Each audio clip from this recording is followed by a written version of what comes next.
নমস্কার বন্ধুরা, আপনারা দেখছেন সাবধান বাংলা।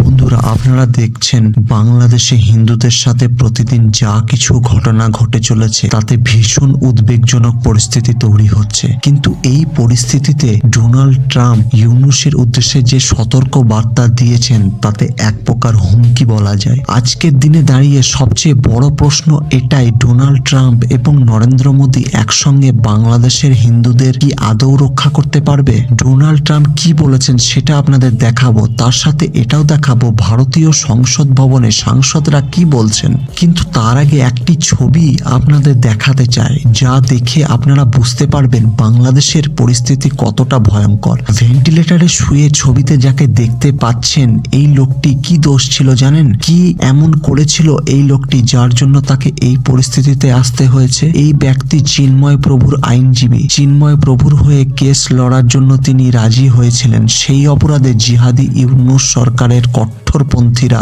মারধর করে এই আইনজীবীর এমন পরিস্থিতি তৈরি করেছে। কট্টরপন্থীদের এটাই হচ্ছে আসল চেহারা, যা আমাদের দেশের অনেক বিরোধীদের চোখে পড়ে না। ফিলিস্তিনে কি হয় তারা দেখতে পায়, গাজাতে কি হয় দেখতে পায়, কিন্তু বাংলাদেশে হিন্দুদের উপর কিভাবে নির্মম অত্যাচার করা হচ্ছে তা এদেশের অনেকেই দেখতে পায় না।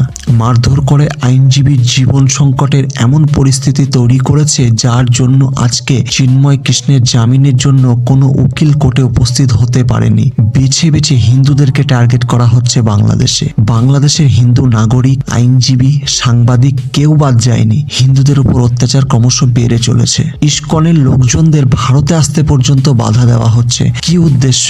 ওখানে তাদেরকে হত্যা করে শেষ করে দেওয়ার পরিকল্পনা জিহাদি ইউনূস সরকারের। ইউনূসের লোকজনের প্রথম সমস্যা ছিল শেখ হাসিনাকে নিয়ে। শেখ হাসিনাকে তাড়িয়ে দেওয়ার পর সে সমস্যা মিটে যায়। এখন নতুন করে ইউনূস সরকারের সমস্যা বাংলাদেশে হিন্দুদেরকে নিয়ে। বাংলাদেশের হিন্দুরা কি দোষ করলো যার জন্য বেছে বেছে তাদেরকে টার্গেট করা হচ্ছে, তাদের উপর নির্মম অত্যাচার করা হচ্ছে?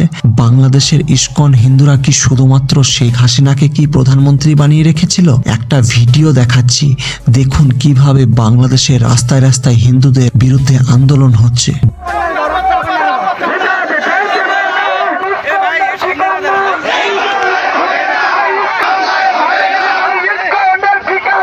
বাংলাদেশ যা করছে এতদিন ধরে, বাংলাদেশে হিন্দুদের উপর যে ধরনের অত্যাচার চলছে তা গোটা বিশ্ব দেখতে পাচ্ছে। এবার ব্রিটেনের সংসদ ভবনে বাংলাদেশে হিন্দুদের উপর হওয়া অত্যাচার নিয়ে আওয়াজ উঠতে শুরু করেছে। ব্রিটেনের সংসদ পর্যন্ত বলছে বাংলাদেশে হিন্দুদের উপর যা হচ্ছে তা অন্যায় হচ্ছে। পরিষ্কার ভাষায় বলছে বাংলাদেশে অ্যান্টি হিন্দু রাইট চলছে। দেখুন সেই video. Since the fall of the previous government in August of this year, Bangladesh has seen more than 2,000 incidents of violence, most of which have been targeted against the minority Hindu community. And my honourable friend will be aware that anti-Hindu violence has been a recurrent event in the country, and indeed the Jamaat-e-Islami party was earlier this year banned after riots in which 200 people were killed. এবার দেখুন আমাদের দেশের সাংসদরা কি বলছে। আমাদের দেশের সাংসদরা সম্বল থেকে বেরোতেই পারছে না। তাদের চিন্তা সম্বলের পাথর বর্ষণকারীদের নিয়ে। তাদের জন্য যত কষ্ট, ব্যথা, চোখের জল বেরিয়ে আসছে ভারতীয় বিরোধী সাংসদদের। কিন্তু বাংলাদেশে অত্যাচারিত নির্দোষ হিন্দুদের নিয়ে কোনো মাথা ব্যথা নেই তাদের। ভারতের বিরোধী সাংসদরা এগুলো দেখতেই পান না, দেখবেনই বা কি করে? এগুলো তো তাদের ভোট ব্যাংক নয়। বিরোধী সাংসদদের এই আচরণের জন্য দোষ আসলে ভারতীয় হিন্দুদের।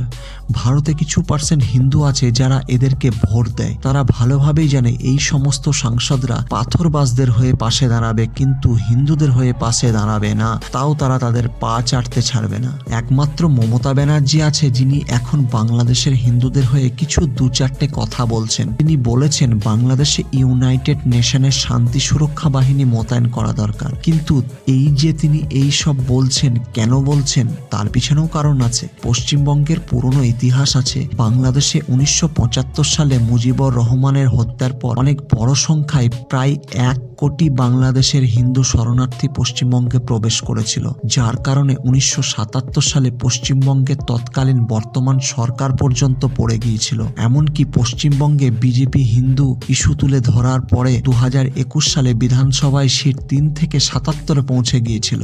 আরএসএস এর ক্যাম্প পশ্চিমবঙ্গে আগে ছিল 250 থেকে 500, যা এখন 3000-এর বেশি। এই পরিস্থিতিতে মমতা ব্যানার্জি বাংলাদেশের হিন্দুদের নিয়ে কথা বলবে না তো কে বলবে? তিনি এখানে শুধুমাত্র তার রাজনৈতিক সুরক্ষার জায়গা তৈরি করছেন। মহারাষ্ট্রে যেমন এক হে তো সেফ হে স্লোগান মহারাষ্ট্রের সরকার পাল্টে দিল, তেমন পরিস্থিতি তো পশ্চিমবঙ্গ হতে পারে। সামনেই তো 2026 সালে বিধানসভা ভোট আসছে। এই পরিস্থিতিতে দাঁড়িয়ে মমতা ব্যানার্জি বলবেন না তো কে বলবেন? যাই হোক, তিনি অন্তত বাংলাদেশে হিন্দুদের হয়ে কিছু কথা বলছেন, এটাই অনেক, এটাই যথেষ্ট।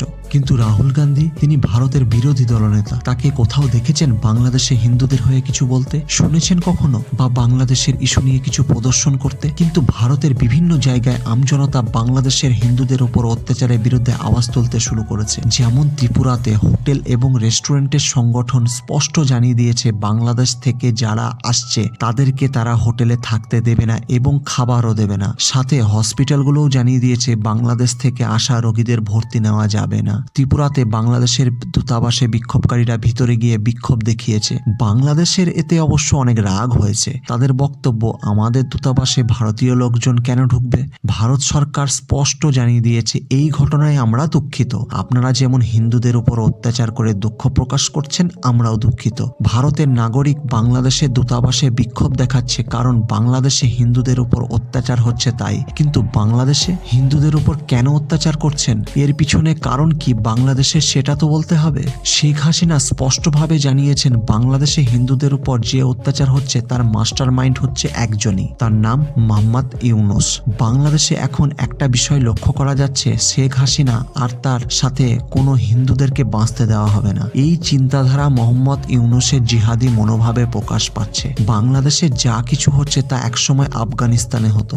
বাংলাদেশে যারা হিন্দুদের উপর অত্যাচার করছে তারা বাংলাদেশের সাধারণ নাগরিক নয়, তারা সবাই জিহাদি। এখন হয়তো তারা বাংলাদেশের আমজনতাকে সাথে নিয়ে এসব করছে। মনে আছে বাংলাদেশের 700-র বেশি জামায়াতি মুজাহিদ্দিনের কয়েদি জেল থেকে পালিয়েছিল। এই নিষিদ্ধ সংগঠনের জঙ্গিরা এখন বাংলাদেশের আমজনতাদের সাথে নিয়ে এসব করে বেড়াচ্ছে। এদের বক্তব্য, বাংলাদেশে ইসকনকে ব্যান করা হোক। ইসকন নাকি জঙ্গি সংগঠন। যদি তাই হবে তাহলে গোটা বিশ্বে ইসকনের এত প্রতিষ্ঠান চলছে কিভাবে? ইসকন যখন বাংলাদেশে হিন্দুদের অত্যাচারের প্রতিবাদে সরব হচ্ছে তখন ইসকন ব্যান করার কথা উঠছে। এত কিছু অন্যায় হচ্ছে, তারপরও ভারতের বিরোধীদের মুখে একটা কথাও বের হচ্ছে না বাংলাদেশ নিয়ে। তবে এই পরিস্থিতিতে ডোনাল্ড ট্রাম্প কিন্তু চুপ থাকেনি। তিনি চুপ থাকার ব্যক্তিও নন, সেটা সবাই জানেন। ডোনাল্ড ট্রাম্প হামাসকে সরাসরি হুমকি দিয়েছেন। এই হুমকির সাথে বাংলাদেশেরও যোগ আছে। কি যোগ আছে সেটা আমি আপনাদের পরে বলছি। এই ডোনাল্ড ট্রাম্প মনের মধ্যে কোনো কথা পুষে রাখার লোক না। তিনি হামাসের সরাসরি হুমকি দিয়েছেন ইসরায়েলের যতজন বন্দী আছে সবাইকে 20 জানুয়ারি অর্থাৎ তার শপথ নেওয়ার আগে মুক্তি দিতে হবে। এবং তিনি এও জানিয়েছেন যদি তা না করা হয় তাহলে তিনি পুরো মিডল ইস্টের দেশগুলোকে আক্রমণ করবে। ডোনাল্ড ট্রাম্প এই হুমকির মাধ্যমে এটাই বোঝাতে চেয়েছেন আতঙ্কবাদী সংগঠনকে কোনোভাবেই বরদাস্ত তিনি করবেন না। মিডল ইস্টের হুমকি দেওয়ার মানে এই তিনি বোঝাতে চেয়েছেন ইরানের মতো দেশ যারা আতঙ্কবাদী সংগঠনকে সমর্থন করে তাদেরকেও তিনি ছেড়ে কথা বলবেন না। ডোনাল্ড ট্রাম্প বাইডেনের মতো নন যে সিদ্ধান্ত নেওয়ার জন্য আগাপিছু ভাববে।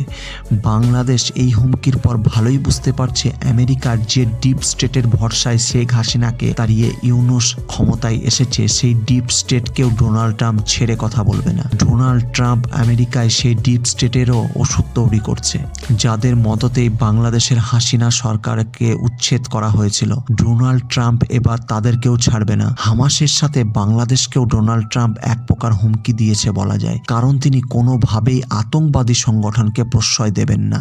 নরেন্দ্র মোদী সরকার বাংলাদেশকে বারবার সাবধান করছে বাংলাদেশে হিন্দুদের উপর যে অত্যাচার হচ্ছে তা বন্ধ করার জন্য। এই পরিস্থিতিতে নরেন্দ্র মোদী এবং ডোনাল্ড ট্রাম্প দুই বন্ধু যদি বাংলাদেশের উপর ঝাঁপিয়ে পড়ে তাহলে জিহাদি ইউনূস পালাবার রাস্তা খুঁজে পাবে না। অপেক্ষা শুধু 20 জানুয়ারি ডোনাল্ড ট্রাম্পের শপথ গ্রহণের। যা বোঝা যাচ্ছে ইউনূস পুরোপুরি ফেঁসে গেছে বাংলাদেশ নিয়ে। আমেরিকা এবং ভারতের চাপে পড়ে যদি তিনি বাংলাদেশে হিন্দুদের ওপর সন্ত্রাস বন্ধ করতে রাজিও হয়ে যায়, তাহলে তাকে বাংলাদেশের সন্ত্রাসবাদী এবং কট্টরপন্থী সংগঠন আস্ত ছাড়বে না। কারণ তাকে তো শুধুমাত্র কাঠের পুতুলের মতো ডিপ স্টেট বাংলাদেশে নিয়ে গিয়ে বসিয়েছে। ইউনূসের কোনো যোগ্যতা নেই যে চেয়ারে বসে আছে সেই চেয়ারের দায়িত্ব সামলানোর। ইউনূসের পতন শুধুমাত্র সময়ের অপেক্ষা। ইউনূসের পতন অনিবার্য। বাংলাদেশে ঘটে চলা হিন্দুদের উপর অত্যাচারের জন্য এবং ভারত বিরোধিতার জন্য ডোনাল্ড ট্রাম্পের শপথ গ্রহণের আগে বাংলাদেশের যদি হিন্দুদের উপর অত্যাচার বন্ধ না হয়, তাহলে মিলিয়ে নেবেন মোদি এবং ডোনাল্ড ট্রাম্প এই লোকটাকে অন্তত ছাড়বে না। বাংলাদেশের এখনো সময় আছে পরিস্থিতি স্বাভাবিক করার বিষয়ে তারা চিন্তা ভাবনা করুক। ত্রিপুরা এবং গোটা ভারতবর্ষের হিন্দুরা একত্রিত হয়ে যেভাবে বাংলাদেশের বিরুদ্ধে বিক্ষোভ দেখাচ্ছে, তা এক প্রকার বাংলাদেশের সরকারকে সাবধান করছে, এটাই বলা যায়। বন্ধুরা, আপনাদের কি মনে হয় নরেন্দ্র মোদী এবং ডোনাল্ড ট্রাম্প বাংলাদেশের বিরুদ্ধে তাদের আগামী পদক্ষেপ কি হবে তা অবশ্যই কমেন্ট করে জানান। ভিডিওটি ভালো লাগলে লাইক, শেয়ার এবং সাবস্ক্রাইব করুন। ধন্যবাদ।